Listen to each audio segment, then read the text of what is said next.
닥터투데이 데일리 픽입니다. 일회용 마스크 대란이 계속되고 있는 가운데 이 마스크를 재사용해도 되느냐 마느냐를 놓고 전문가들 사이에서도 논쟁이 많습니다. 결국 여러가지 방법으로 마스크를 재사용 가능하게 만드는 묘안들이 제시되고 있는데요. 뉴스원은 마스크 사용 후 찜통에서 100도씨 수증기로 20분간 처리할 경우 2, 3회 재사용이 가능한 것으로 분석됐다고 보도했습니다. 찜통으로 소독한 KF94 마스크는 재사용해도 분진 포집 효율이 99.9%에 달하는 것으로 나타났다는 건데요. 마스크 사용 후 찜통에서 100도씨 수증기로 20분간 처리할 경우 2, 3회 재사용이 가능하다는 주장을 실험으로 제안한 것이죠. 박일영 충북대학교 약학대학 교수는 마스크 재사용을 위해 수증기 처리 후 분진 포집 효율 변화 여부를 실험한 결과 KF94 마스크는 3번까지 소독해도 포집 효율에는 이상이 없었다고 밝혔습니다. 박 교수는 지난주 인터넷 과학 커뮤니티인 생물과학정보연구센터 브릭을 통해 일반 가정에서 사용하는 찜통에 찌는 방식으로 일회용 마스크를 재사용할 수 있다고 제안했네요. 이번 실험은 KF94 표집 효율 규격 94% 이상 마스크와 KF80 표집 효율 규격 80% 이상 마스크 두 종류로 구분해 진행했습니다. KF94 마스크는 새 제품이었으며 KF80 마스크는 지난 2017년 6월 생산된 제품이었습니다. 각 마스크별로 미처리 마스크, 수증기 20분 처리 후 건조, 그리고 수증기 20분 처리 후 건조를 3회 반복한 그룹으로 구분해 마스크 분진 포집 효율 시험을 진행했습니다. 현재 마스크 수급이 어려운 탓에 마스크는 그룹당 2개씩 사용했다고 합니다.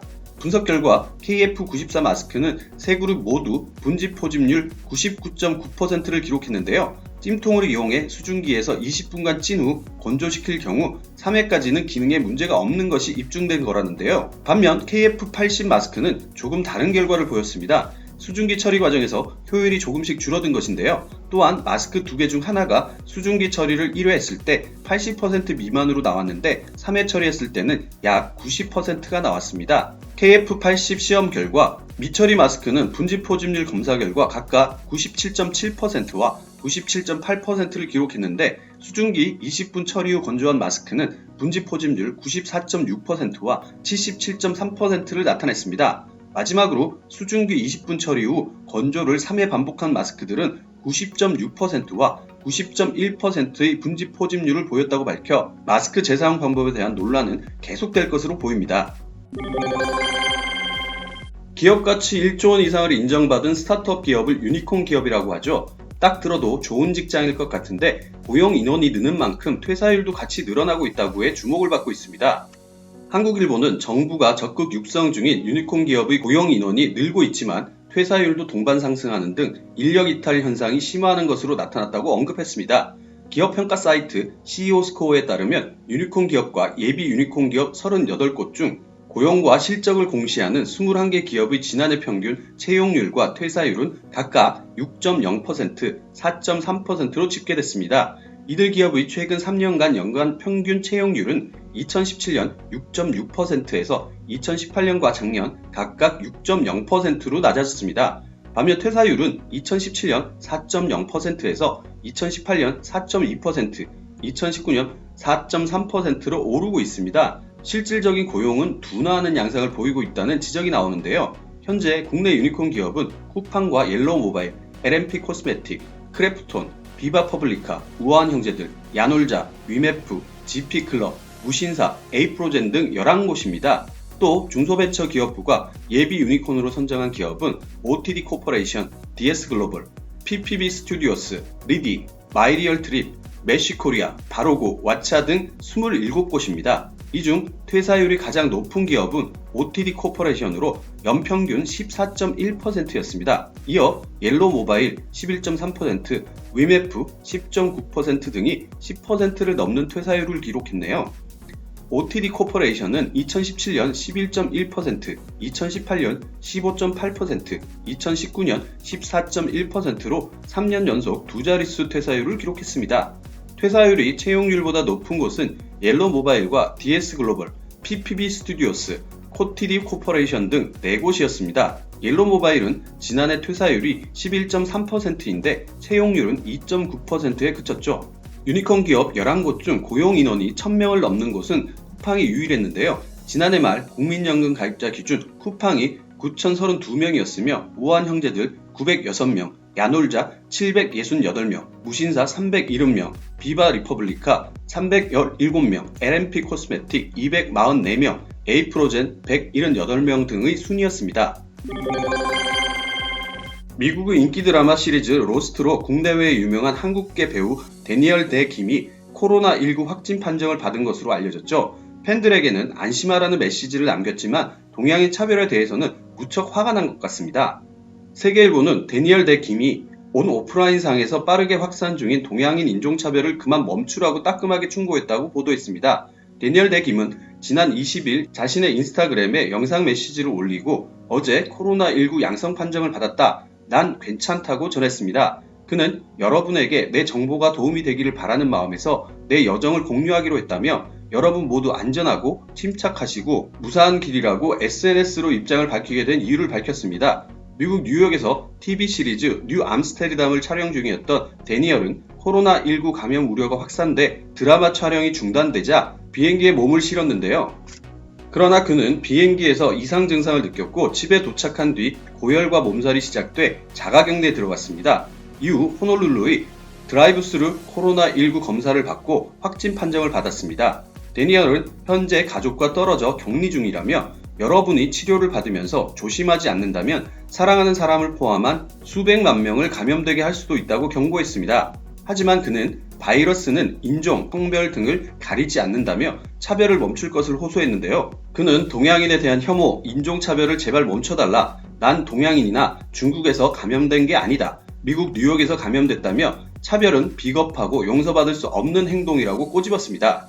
데니얼은 정치 지도자들이 코로나19를 뭐라고 부르든 사람이 아프고 죽어가고 있다는 것 외에 코로나 바이러스가 어디에서 유래했는지는 중요하지 않다고 생각한다고 말했습니다. 그러면서 바이러스는 인종이나 성별, 종교, 성적 취향, 부자 또는 가난한 사람을 가리지 않는다고 일침을 날렸습니다. 데니얼은 나는 살아있고 건강해서 기쁘다며 우리가 힘을 모아 이겨낼 수 있다는 희망을 가져야 한다고 말했습니다. 이어 부디 안전하고 건강하고 서로에게 친절하게 대하자. 그리고 제발 화장지 사재기를 하는 일은 그만둬라고 덧붙였습니다.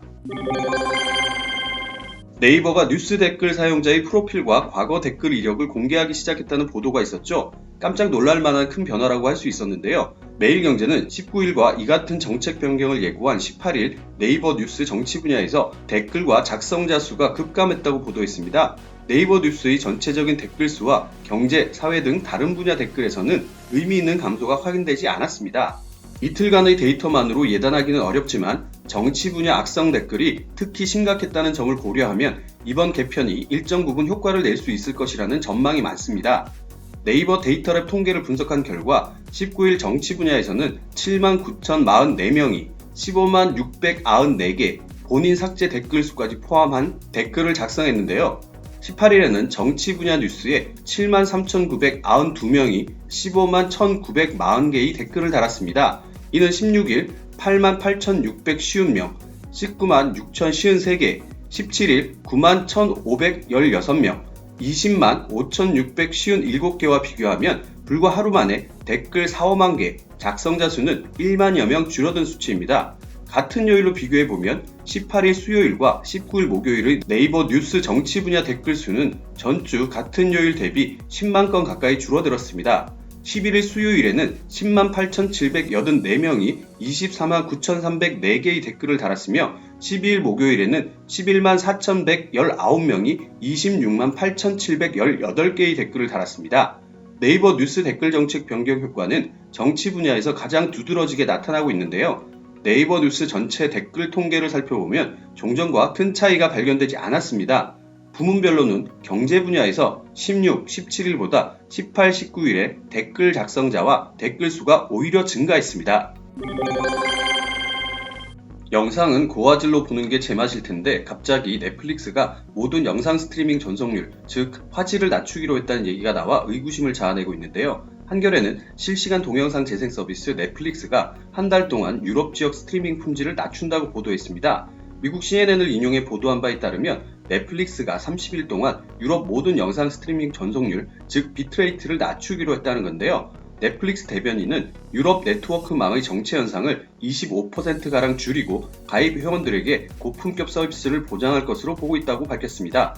티에리 브레튼 유럽연합 집행위원은 전날인 18일 트위터를 통해 코로나19로 인터넷 트래픽이 폭증할 수 있다고 고화질보다 한 단계 아래인 표준 화질로 영상을 재생해달라고 공고했습니다.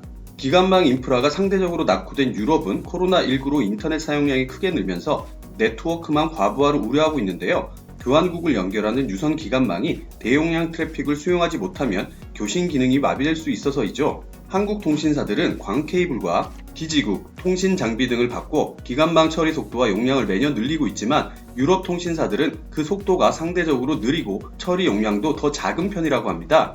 한국은 당분간 이런 조처를 넷플릭스에 요청할 계획이 없다고 하는데요. 과학기술정보통신부 측은 한국은 기관망이 잘 구축돼 있어 유럽과 상황이 다르다며 트래픽이 늘고는 있으나 아직 걱정할 수준은 아니며 통신망 트래픽 상황을 수시로 모니터링하고 있다고 밝혔습니다. KT 관계자도 코로나19 사태로 이동이 줄고 재택근무가 확산됐지만 기관망의 유의미한 트래픽 증가 현상은 보이지 않고 있다고 밝혔습니다. 대학 온라인 강의가 느려지는 문제는 해당 사이트와 기관망 사이의 병목 현상이어서 인력을 투입해 해결하고 있다고 밝혔습니다. 행복한 하루 디지털투데이였습니다.